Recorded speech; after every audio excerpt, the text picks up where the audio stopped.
Porque muchas veces uno puede pensar que en este programa lo que tratamos de hacer es de defenestrar a otros, y es lo que menos queremos. Nosotros lo que queremos es que las personas se den cuenta de la verdad, y la verdad está en la Biblia. Escuchando las palabras de Yatensi me quedo pensando en lo siguiente. Cuando yo leí la Biblia me di cuenta de esto. Es que ahí está el punto. Es que nosotros queremos que la gente llegue a la Biblia, no a la religión. Claro. Eso es lo que me pasó a mí también. En lo particular, mi padre estaba en la secta católica más poderosa del Ecuador, el Opus Dei, y que también nosotros, como mucha de la gente conoce el apellido Norero, dueño de la Universal, él tenía la bendición del Papa Pío VI. Él fue nombrado por el Papa lugarteniente de los santos de Jerusalén en Roma. Lugarteniente del sepulcro de los santos de Jerusalén en Roma. Ese fue el nombramiento de mi padre, caballero de la corte de honor del Papa Pío VI. Y yo mismo fui criado en el Colegio Cristóbal Colón de Guayaquil, colegio salesiano, y mi inspiración también era llegar a ser cura. Cuando yo tuve el confrontamiento, y es verdad lo que tú dices, no es que queremos nosotros a los católicos hacerlos quedar mal, nada que ver.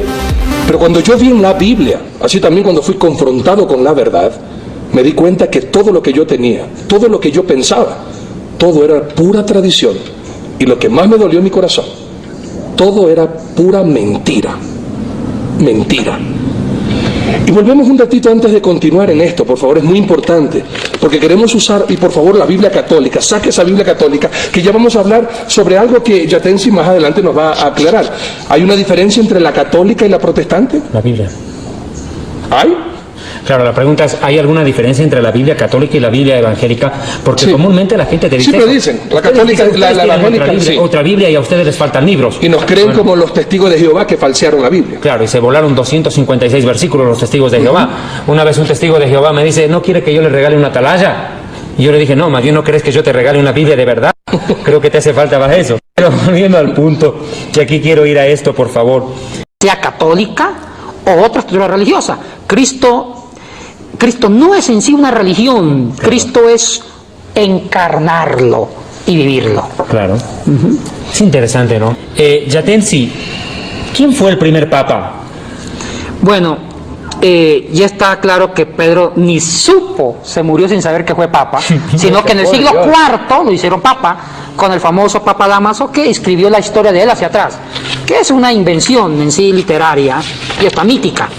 Ahora, el término papa tiene fuerza con el famoso Papa Gregorio el Grande. Hablemos de Gregorio el Grande, que es en sí el fundamento del catolicismo romano que hasta el día de hoy conocemos.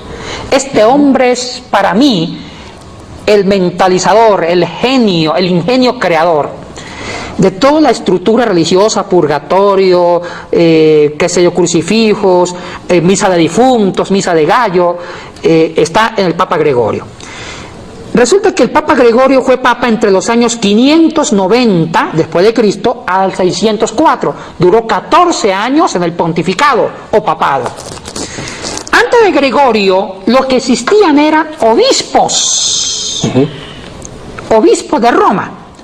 Antes de Gregorio, no había un jefe universal eclesiástico, no. Lo que existían eran obispos o patriarcas en diferentes ciudades cristianas. Un ejemplo, había un obispo en Constantinopla, que era el jefe eclesiástico de Constantinopla, con otros obispos auxiliares, que era un cuerpo colegiado, y con sacerdotes, presbíteros, como se llamaba antiguamente. En Constantinopla, en Jerusalén, en Antioquía, en Éfeso, en Alejandría, y también en Roma. O sea que el obispo de Roma tenía casi el mismo poder que el obispo de Alejandría o patriarca de Alejandría, porque en Oriente se llamaban patriarcas, patriarca de Alejandría, patriarca de Constantinopla, patriarca de Jerusalén, patriarca de Éfeso. Así llaman patriarcas, obispos. Pero, ¿qué pasó? Habían dos imperios.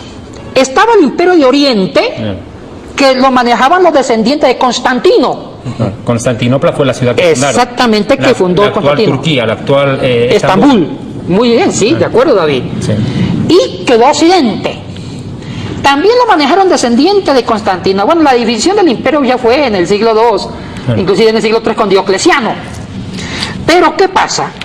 Occidente siempre fue amenazado por los bárbaros, estragolos, vándalos, visigodos, etc. Entonces, ya en el siglo IV y siglo V, los vándalos, los bárbaros, toman Roma, toman Occidente.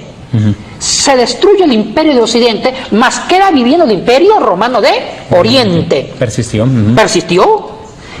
¿Qué sucedió ahí?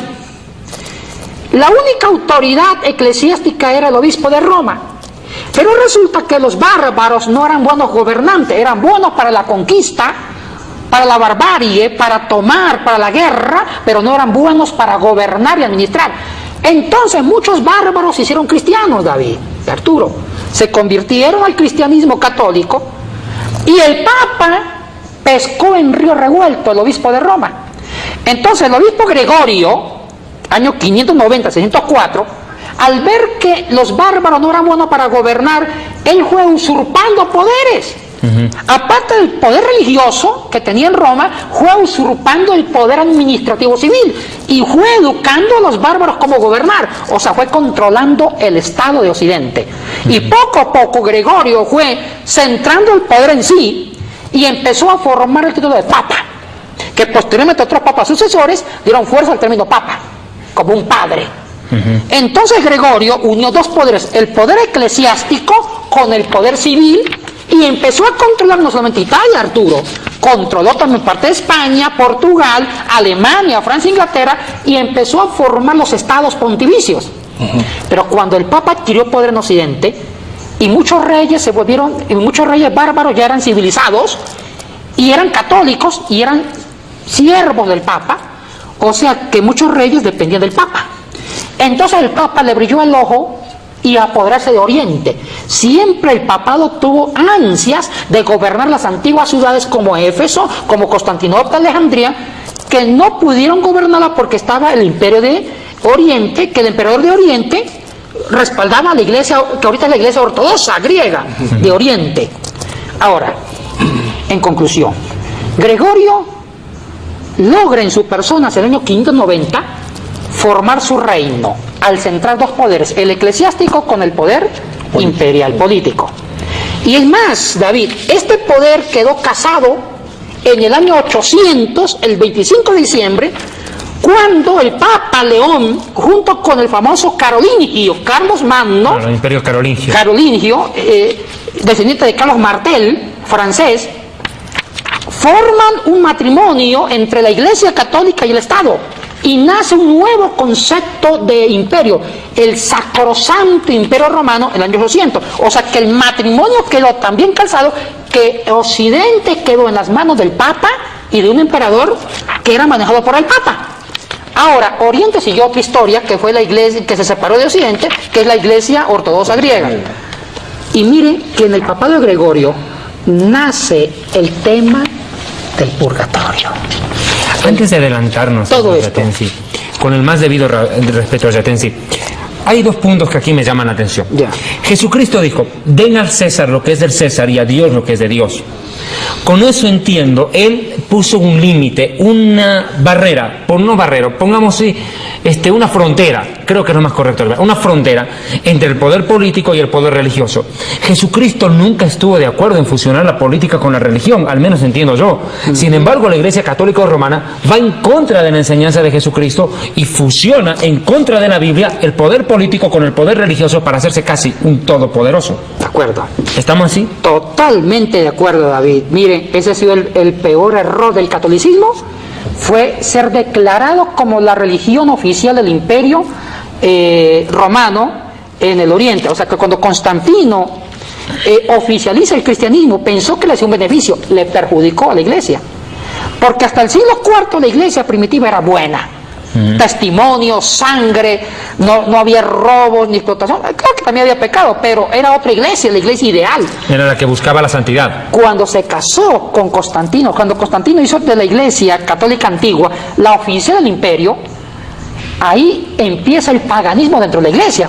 Y eso fue lo que Gregorio hizo. Empieza a incorporarse la idolatría, que nace con Constantino, y después con Gregorio empieza el tema del purgatorio, la adoración, e inclusive todo el tema de la sacralización de María, de la virginidad, todo esto nace con Alejandro. Bueno, después lo podemos tocar más adelante. Me gustaría, Yatensi, dos puntos. La palabra papa es una palabra que aparece con más debido respeto, permítame un segundo por favor, utilizada en el año Permítame